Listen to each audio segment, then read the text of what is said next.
What's going on, everybody? Mortem here, this time bringing you 5 of my favorite JRPGs. I've recently been playing through a few of them, such as the Dragon Quest 1 and 2 HD 2D remake, taking a look at Octopath Traveler Zero's demo, that kind of thing, and so I've been thinking about the subject, and I thought it might be a fun thing to cover. But one of the primary reasons for that is that I've always had a bit of an odd relationship with JRPGs, if you watch the channel much, because while I certainly do cover a few of them here or there, I'm hardly an aficionado by any means. There are a great many JRPGs I have not played or have not finished, and that's usually because while I do enjoy them, they often take a backseat to my preferred genres, especially since they tend to be a bit on the time-consuming side and require a bit of a commitment to actually sit down and get through all of that kind of thing. And when I already do pretty much that for the big regular RPGs that I cover all the time, I can certainly be a little hit or miss on this front, and yet, in spite of that, it is a genre that I've always enjoyed. In fact, to give a little bit of background there, the very first RPG I ever beat by myself was actually Final Fantasy VII, back when I was like 7 or 8. And while there are series like the Final Fantasy series that I am very familiar with, there are just so many JRPGs out there that there's a ton that I don't really know much of anything about, or I've only just started to scratch the surface of, like the Dragon Quest series, or I played the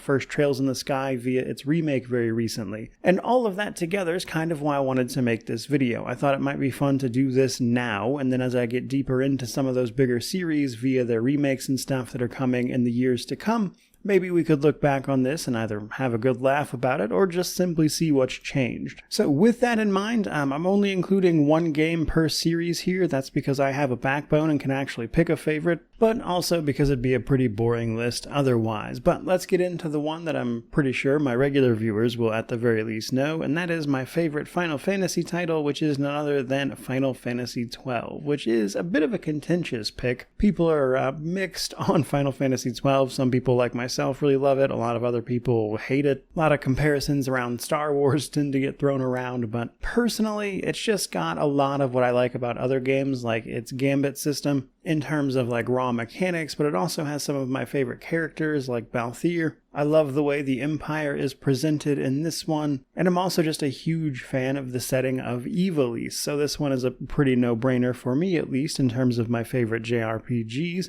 Even if Yasmat, the super boss, is one of, I would say, probably the most rage-inducing fights I had ever had originally, because he has a reflect mechanic that he'll cast on your character, which can see his 50 million HP completely renewed, though it certainly made for a fight I'll never forget. But either way, having just recently played through the Zodiac Age version of this relatively recently, I can confirm that I still love it now just as much as I did then. But on the off chance the fact that I have Final Fantasy XII as a favorite isn't infuriating enough for some people, allow me to take that a little bit farther for you. So Final Fantasy XII is my favorite. Final Fantasy IX is I would say close second, big fan of that one. 7 comes in at number 3, but you know which Final Fantasy is my least favorite? Final Fantasy X. I don't know what it is about that game, never liked it very much. Which is funny because I know a lot of people really, really love that one, but honestly, I can't stand most of the characters in it. That does bring us to our second entry, another one that if you watch the channel much, you'd know that I really love, which is actually Octopath Traveler 2. So, sequel, of course, to the original Octopath Traveler. 2 is a game I really enjoy for a lot of reasons. I think it has awesome character stories that come together to form a meaningful story for the rest of the world. I love the combat system. I think the art is absolutely gorgeous. I like what they did with day-night cycles and the path action system to make those things feel interesting. It's also a pretty beefy game, very sizable area, because you have to, of course, run through all of these 8 characters' stories, some of which are incredibly good. Hikari was probably my favorite overall, though Thrones was memorable, to say the very least. It is, simply put, a game I had a blast with, which is why it actually took my runner-up Game of the Year for 2023. My actual game of the year for 2023 was, of course, Baldur's Gate 3, but Octopath Traveler 2 was a close second, and I think that's impressive when you consider that stuff like Rogue Trader released that year as well. But simply put, fantastic game. Wanted to mention it here. But that does bring us to our third one, which is, in fact, Chained Echoes. So, Chained Echoes is a relatively recent release of a JRPG aimed at recapturing some of like the 16-bit era of video games. and in particular JRPGs, of course. Now, I like this one a lot simply because it brings a lot of like modern quality of life to the feeling of those older JRPGs that I remember playing on like, a Super Nintendo as an example, without the, hassle that tended to come along with playing those games. Combine that with some cool mechanics like being able to pilot some mechs, that kind of stuff, and you've certainly got a memorable experience. Now, I will say, while this game initially released in 2022, it has very recently, like just a couple months ago, gotten a DLC called Ashes of Elrond that I have not personally gotten around to playing. I may very well do that at some point. But either way, it's a game I really enjoyed. The story just keeps hitting over the course of the entire thing. A lot of times, mechanics just keep getting introduced as you go, just adding to that depth. I think some of what they did with the combat system is especially fun, as there are ways to abuse the action economy pretty thoroughly, which helps out with the fights, as you would probably imagine, but either way, pretty good time. Reminds me of older titles without feeling quite so old itself. Speaking of feeling old, however, let's next talk Like a Dragon Infinite Wealth. Like a Dragon Infinite Wealth is probably one of the funnier games I have played because that entire experience felt like an insane fever dream. Now, I should probably mention in the same breath, however, that I hated what they did with the New Game Plus DLC. Locking that content behind a paid DLC for what is typically like a very basic feature was not a great decision, and it didn't help that that dungeon and the New Game Plus like combat and stuff fell apart on top of that. It all made for just a really bad situation for that DLC specifically, but they seem to have learned their lesson there. And I did otherwise have a ton of fun playing this game. In fact, to share just a little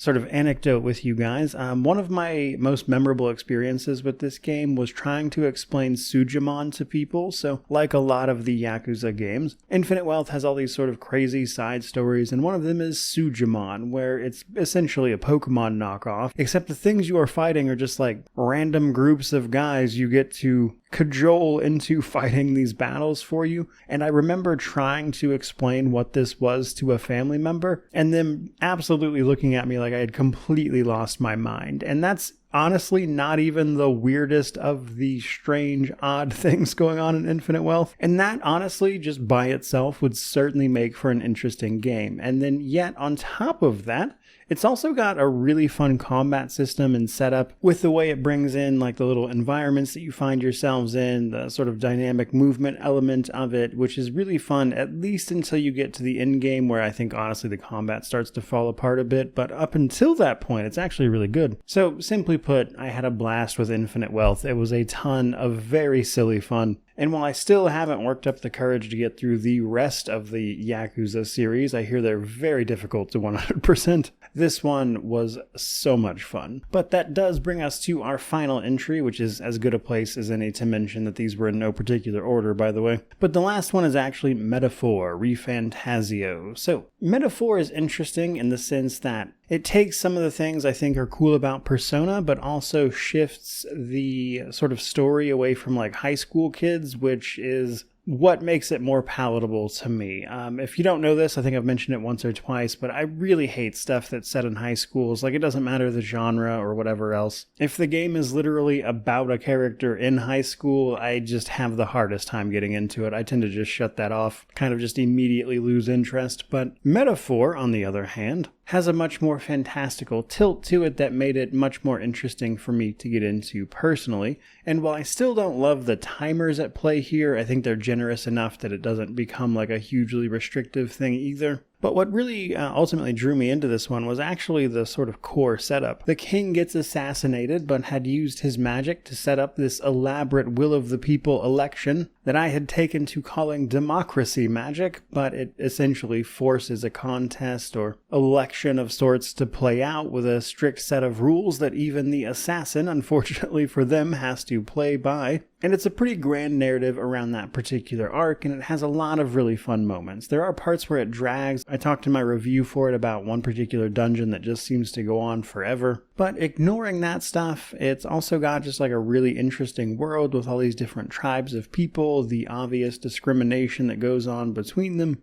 And that stuff combined with the very sort of core interesting hook at the base of the entire experience made for a really great time for me personally, so much so that I was able to overlook the timers and things that I do not normally enjoy. Which I think is probably about the best endorsement I could give this particular game. But that is going to wrap up this particular title, so hopefully you enjoyed all of that. I'd love to hear what your personal favorites are. I'm expecting plenty of Final Fantasy titles. Chrono Trigger is always a popular one. But by all means, hit me with your stranger titles. If there's a particular JRPG series you'd like to see me continue to cover, I would also love to hear about that. I've got a couple in mind, like I want to finish the Trails series. I'm actually getting pretty into the Dragon Quest series from these remakes. And while it certainly won't be soon, I will get to more of these over time, and maybe in the future we can revisit this video and have, again, a good laugh about it if nothing else maybe. But for today, I think that's pretty much going to do it. So certainly hope you enjoyed it. If you did, by all means, like, comment, subscribe, all the YouTube jazz. But regardless of any of that, truly, just thank you so much for watching.